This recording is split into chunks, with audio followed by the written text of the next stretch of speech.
हर country का focus stock market expansion और economic growth की तरफ होता है। पर क्या स्टॉक मार्केट ही इकोनॉमी है या स्टॉक मार्केट इकोनॉमी को कैसे अफेक्ट करता है? आज बात करेंगे हमारी टॉपिक में relation between economy and stock market. मैं हूं सीए भूमि रांका और आगे बढ़ने से पहले मैं request you to kindly subscribe to our YouTube channel and hit the bell icon. और नीचे कमेंट्स में हमें बताएं कि आपके हिसाब से क्या इकोनॉमी और स्टॉक मार्केट रिलेटेड है या नहीं।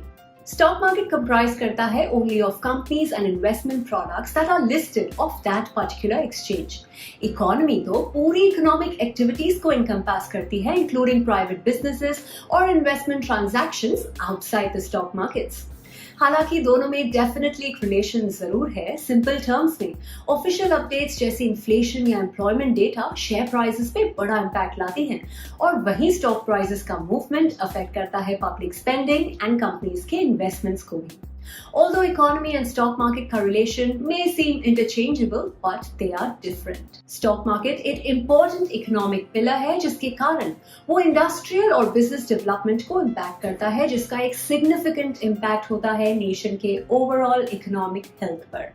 इसलिए तो देश की सेंट्रल बैंक, गवर्नमेंट एडवाइजर्स और बिजनेसेस स्टॉक मार्केट एक्शंस पर क्लोज वॉच रखते हैं।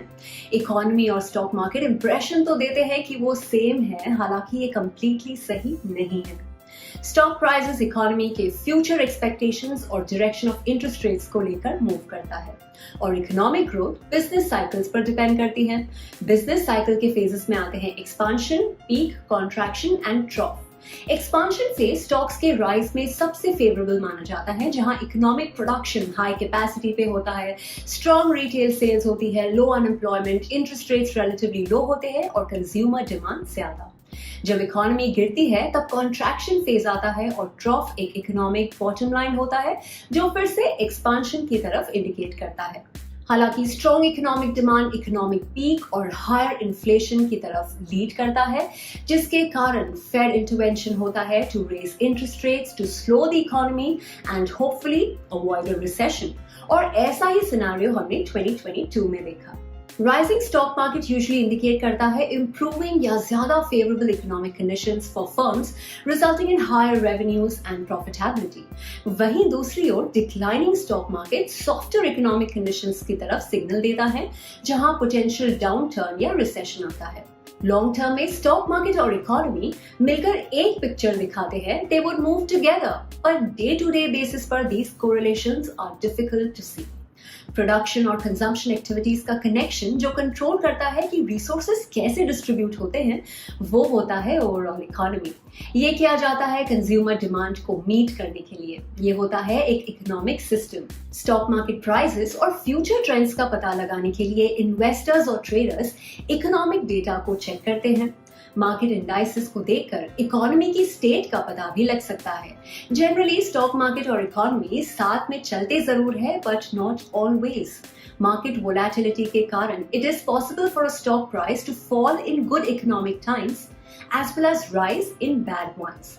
इसलिए ये रीजनेबली कह सकते हैं कि मार्केट्स हमेशा accurately state of the economy को रिफ्लेक्ट नहीं करता, because the stock markets react quickly to events that may have little long term significance. In fact बहुत फैक्टर्स होते हैं जो इकोनॉमी को डायरेक्टली अफेक्ट नहीं करते, पर उनका इम्पैक्ट स्टॉक मार्केट पर जरूर देखने मिलता है। जैसे इकोनॉमी को जियोपॉलिटिक्स या नेचुरल डिजास्टर्स से इफेक्ट नहीं होता जितना इम्पैक्ट इनका स्टॉक मार्केट पर दिखता है। स्टॉक प्राइस में जनरली इकोनॉमी की हाई एक्सपेक्टेशंस ऑलरेडी अकाउंटेड होती है या रिफ्लेक्टेड होती है, which is also a major factor causing discrepancy in markets and economy. क्योंकि investor sentiments already stock price में अकाउंट हो चुकी होती है, इसलिए बहुत बार even when the economy grows stock prices do not rise significantly. Understanding how these two interact as an investor आपका अपना लॉन्ग टर्म विजन कायम रखने में हेल्प करती है। मार्केट एंड इकोनॉमिक साइकिल्स में अपना रिस्क रिड्यूस करने के लिए इट इज इंपॉर्टेंट कि आप अपना पोर्टफोलियो वेल डाइवर्सिफाइड रखें across asset classes.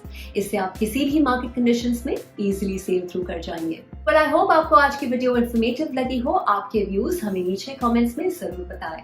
And before we say goodbye, don't forget to like and share this video and subscribe to our YouTube channel.